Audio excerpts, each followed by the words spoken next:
'n ster se spektrum, soos waargeneem vanaf die aarde, het rooi verskywing ondergaan.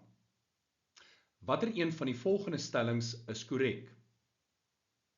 Die korrekte antwoord is D. Die golflengte van elke spektrumlyn neem toe.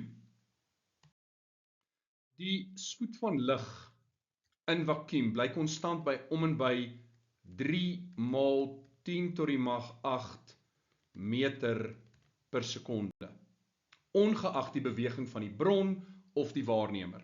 So stelling A is verkeerd. Rooi verskywing beteken die bron beweeg weg van die waarnemer, nie na die waarnemer nie. As dit nader beweeg het, dan sou daar blou verskywing gewees het. So B is ook verkeerd. Opsie C. Onthou, as 'n bron wegbeweeg, dan gaan die frekwensie afneem, want spoed van lig is die golflengte maal met die frekwensie. Soos die voorwerp wegbeweeg met rooi verskywing, neem die golflengte toe, gevolglik moet die frekwensie afneem. C is dus verkeerd. C stem ooreen met blou verskywing. Die korrekte antwoord is dus D.